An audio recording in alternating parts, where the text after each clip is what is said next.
Some of the things they describe may disturb. We do not broadcast this material lightly. We do so because we believe that only by probing the minds of violent men will we properly understand the causes of the problem of violence. I had the gun behind my back, and she said, "No, no." And I said, "I'm sorry, Grandma," and I shot her. Then I said, "Well, my aunt's right beside in her room." So I ran over to her room, and she was putting on her shoes, and I shot her in the head. Have you got any idea how many people there were? I can count 144. That you killed? Yes.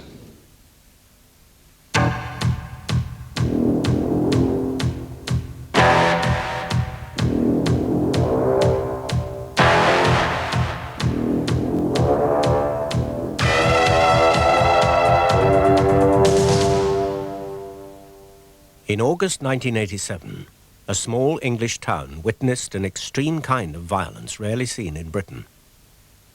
Michael Ryan shot dead 16 people and then killed himself. What can make a man kill on this scale and include complete strangers among his victims? Could this kind of violence become more common in Britain?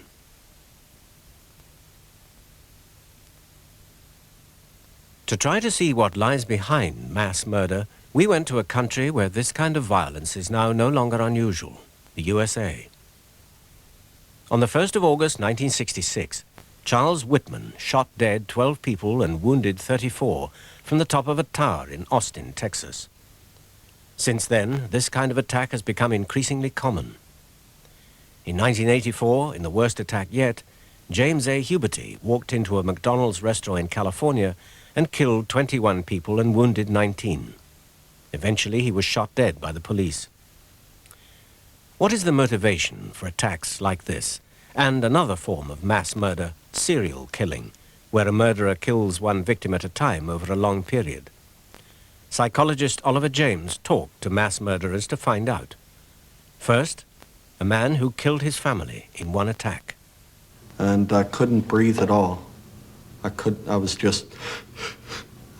even get that much air in. And I jumped up and my head felt like it was exploding.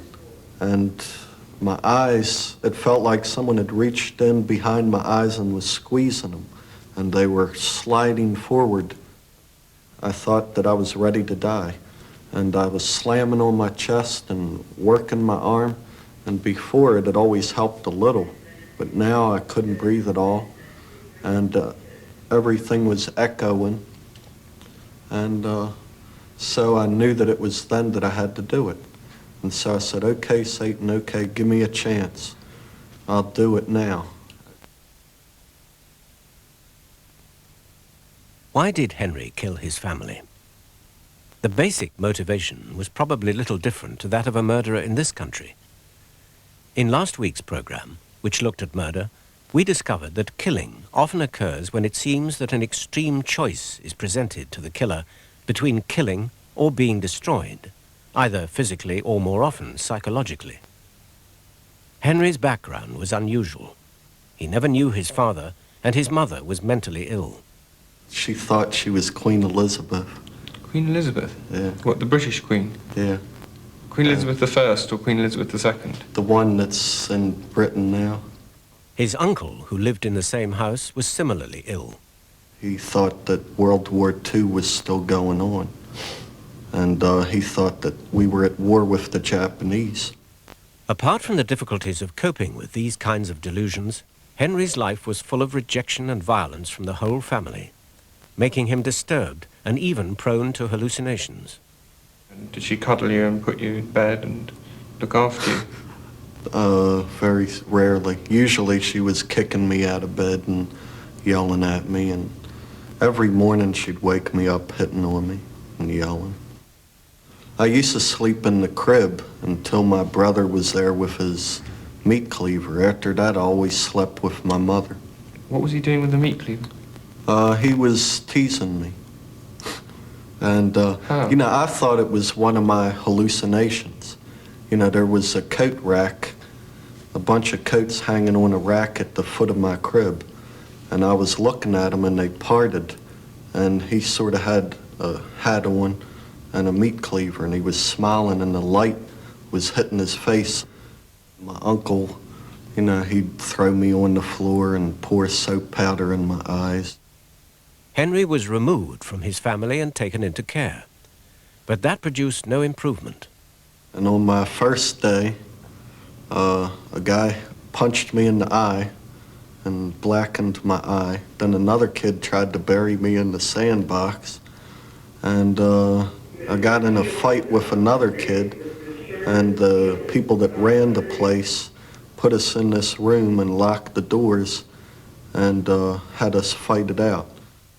Henry's life in care continued in the same vein until he felt overwhelmed by threat, to the point where he didn't want his own life to continue. By the time I was 15 or 16, I constantly thought of suicide. I saw my whole life as a failure and pain, and I saw no future. But instead of simply resorting to suicide, Henry diverted his destructiveness outwards. So at that point, I started thinking, well, as long as I'm going to die, why not turn it into something where I can show them how they had hurt me? You know, attack some of the people that had hurt me previously and kill them and then kill myself. When Henry was 18, he chose to return home. By now, he was himself very disturbed. I started praying to God, asking him to give me strength and power and stuff like that, and that I'd save the world. And I wasn't getting any answers. So I started listening to rock and roll songs on the radio, and I'd ask God a question, and I would say, God, I know that you know the question before I ask it, and that you can have the DJ play any song to answer the question. Eventually, I wasn't getting any help from God, so I thought I'd make him act by turning to Satan. And I said, Satan, give me some money from the lottery, because I'd never worked in my life. By the time I was of working age, I was already getting sick. I said, Satan, let me win the lottery. I'll buy guns and carry out your mission, you know. What was Satan's mission? To hurt people and to kill people. The day after I asked Satan to let me win the lottery, me and my grandmother hit for $25,000, and that blew my mind. And at first I jumped up and said, Yahoo! You know, and then I said, uh-oh, this means I'm gonna have to use the money to get weapons and kill people. And that thought blasted me down. You know, I was thinking, my God, now I have to actually do it. It's one thing to think it, it's another to do it. I put it in a bank and left it there. And I said, I'm not gonna hurt anyone. And then I began to experience breathing trouble. I could never get a breath.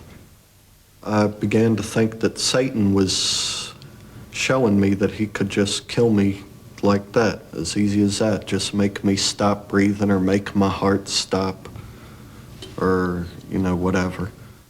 And so I decided to finally buy the guns. So I went and got an age of majority card because I needed ID, and I went to the gun store. Is that all you need to get a gun? Just ID. So I went in the gun store and I said, I want the gun that shoots the most bullets and has the most power. And so he gave me a Beretta pistol. And he said, you can't get it for a week. I had to sign forms. He said... What were the forms? What were they? To say that I'd never been in trouble with the law and never been in a mental institution. Do you think you would have killed anyone if you hadn't been able to get hold of guns? No. I never would have hurt anyone. Because by then I was sick, I was weak, and I was looking for the easiest way and also to hurt the most people. Like other murderers, British and American, Henry had been overwhelmed by a sense of impending catastrophe, in his case partially induced by his delusions. What made his violence more lethal was the easy availability of guns in the United States. If guns were as easily available in this country, undoubtedly we too would suffer a higher murder rate. But by no means all mass killing is attributable to liberal gun laws. Other factors must explain this man, who has killed on a massive scale without using guns. So I said, well, before we go, I'm going to go get myself another bottle. And he said, no, you can't do that. I said, no, wait a minute. You're not going to tell me what I can do and what I can't do. He said, I said, you're not going. We got into it. I picked up a rock and I crushed his skull.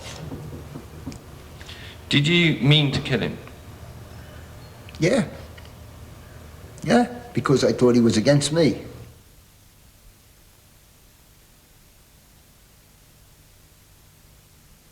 How did you feel after you'd killed him? Didn't feel anything. It was just another dead body. You didn't feel any kind of pity for him? This guy was trying to help you. No. I thought he was wrong in telling me I couldn't do something that I was entitled I wanted to do. If I'd been there and come up to you and said, don't you think you slightly overreacted here? You just killed this guy just because he's trying to, and he was trying to do something for your own good. What would you have said? I would have told him the same thing I just told you, that I think he was wrong in telling me, no, you can't go and get another bottle. But if I'd persisted and said, but I'd tell you the same thing. He was wrong. it's one thing to be in the right. It's another thing to actually kill someone else for being in the wrong if they're not physically threatening I killed you. a lot of people. And I never had any remorse for one of them. And I never will. What is it that explains Joe's extraordinary readiness to use extreme violence in a minor dispute? In part, the answer may be that in America, a greater use of violence in general is tolerated. It's part of our cultural heritage in America that men should be quick to resort to physical means of resolving disputes. The pioneer history of this country, the heroes that this country has always had, have been active, independent, self-sufficient men of action. And that is a role to which American boys are trained. Boys are supposed to learn how to defend themselves, supposed to know how to be aggressive, and supposed to use aggression to resolve disputes. Indeed, many of the behaviors that are typical of upper status Englishmen are seen by Americans as rather effeminate, because Americans are so attuned to the notion of being masculine in all things. Even the slightest mannerism matters. The suggestion that American culture is simply more violent than our own does not, of course, explain why even in America some men are much more violent than others. Joe was predisposed to violence by personal factors. He shared with other violent men the kind of upbringing that can shape a man for violence. He hated his mother, for example. She was a whore. When you say that, you mean it quite literally. She was a whore. Guys had come to the house when my dad left, and they'd give me a little money, or they'd tell me to go to movies or something like that, but, kids sneak back and stuff like that. And I could never bring myself to tell my father what was actually going on. He didn't know. No. Did you used to actually see her having intercourse with these men? Quite a few times. How did that make you feel? Sick. I hated her. Joe felt sympathy for his father, who fought with his mother, but the conflict he saw was itself a further bad influence on him. Did they have a lot of arguments before they split up, your Oh, parents? yeah, they had arguments. Were they ever physical, father? Yeah. What would happen? You see, I'm saying my father didn't know. Now that you say that, maybe he did know, because sometimes he'd beat the living shit out of her. She used to tell me I was just like my father, I was no good, I was a bum. She'd send me out to shovel snow, and I had to give her all the money. She used to send me out to go in the garbage and pick up the nickel bottles and make sure she got the money. Money, money, money. That's all she wanted. Soon, and in the kind of reaction common to many violent men, British and American, Joe turned to revenge. I did a lot of dirty things that, you know, she wouldn't know. Like, if she got a new pair of shoes or something, I'd see they disappeared. New dress or something, whatever I could do. You'd do anything you could to hurt her. I burnt her whole bedroom a couple times. You felt this enormous resentment towards your mother. Why didn't you just kill her? You were killing everyone else. Because of my father. If I did that, it might have killed him. And I love my father more than anything in the world. And at this time, your father was still alive. Yes. If I had gotten out and he was dead, I'd have killed her. I'd have chopped her up in pieces. In common with many men from a disruptive, neglectful background like this, Joe became delinquent at an early age. They put me in Catholic school. And I ended up robbing the school, robbing the church. Were you violent at school at all? Did you get involved in fights? A lot of fights. Did you have knives at that time? No. We used our hands. Do you remember feeling angry at that age? Do you remember? Oh, yeah. Oh, yeah. I was very paranoid that somebody'd find out, you know, and they'd say something to me in the classroom or something like that. Find what out? About her. Your mother being... This is hard for me. I hate to talk about her. Yeah.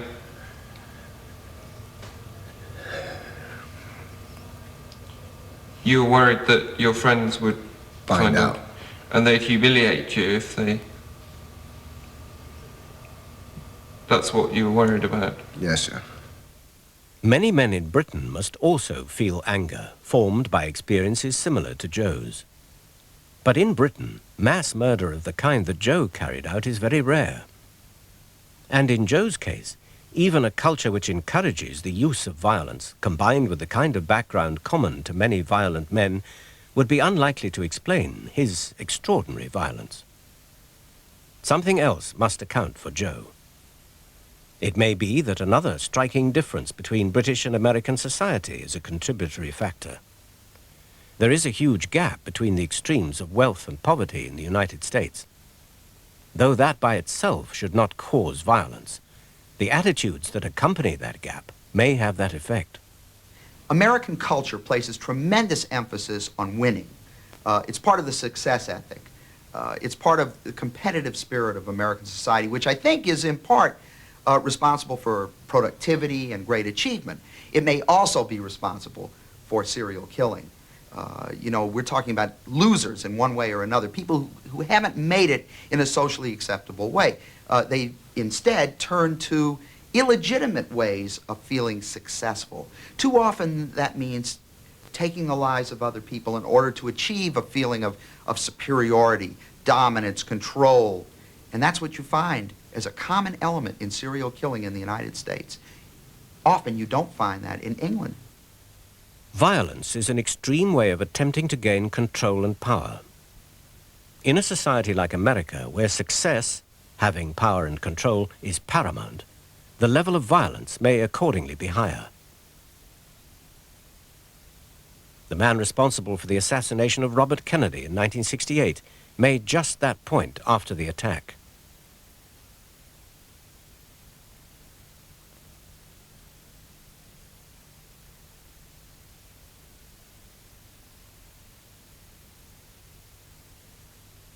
Joe seems to have been driven by a similar motivation to succeed through violence where he failed by other means. He served 25 years in prison for a murder he committed in 1953, and his attitude when he was released was significant. He felt himself to be a loser, and his remedy was extraordinary. It was about 1978, and you came out feeling hateful, as you put it. So what happened then? I went around the country killing people. Now, did you set off saying, I am now going to set off and kill lots of people, or how was it? Yeah, that's how I set it off. I was going to get even with the world. Didn't it bother you to see people in pain? It didn't bother me a bit. The expression on their face? Sometimes I liked it. In fact, I enjoyed it. Because enjoyable, because It would let some of the hatred come out of me. it will make you feel better to see them Not suffering. feel better, no. It just Enjoyable. relaxed me. Joe killed automatically and without any feelings of remorse. So you never were attached to anyone? No. Because I would have thought if I was killing that many people that there would have been some very horrible, heartrending moments. That's the way you would have thought. But you're not me, and you haven't got the feeling and the hate inside me. You haven't got that. You'd have to live that. That if you were set free today, if you walked out of here with me now, would you be safe, do you think? Absolutely not. There's a few that I'd kill just as soon as look at them. Particular people you got in mind? Oh, yeah. Oh, yeah. You think you'd go and find them and kill them? Oh, I could find them. And you kill them because... Because I want to kill them. Joe's attitude to the use of violence as a compensation for lack of success is most clearly seen in his feeling about one particular man he said he'd like to kill. Joe had been made ill by a tainted soft drink produced by a big American company, and he wanted revenge because he thought that the company thought he was worthless and were looking down on him. It was to be the revenge of a loser. Because if I got out, I would go to that guy and I'd tell him, I'm Joe Fisher. You tried to poison me with this shit and soda. Boom. And I'd have no compassion. I wouldn't care anything about him. I'd be glad. Because if they're selling it to just prisons cheap and they admit that they couldn't sell it to the public because it's too old in the cans, how do you know they're not selling it to kids' hospitals? How do you know they're not selling it to a mental institution here? I'd kill that son of a bitch just as soon as look at him. Mass killing may be a combination of the same factors which predispose to violence in other societies and a disordered expression of the American need to succeed taken to extraordinary lengths. American culture, with its ethos of success and lack of restraint, may be responsible not only for the greater violence there, but the lack of remorse or guilt that in Britain might restrain a man from further killing.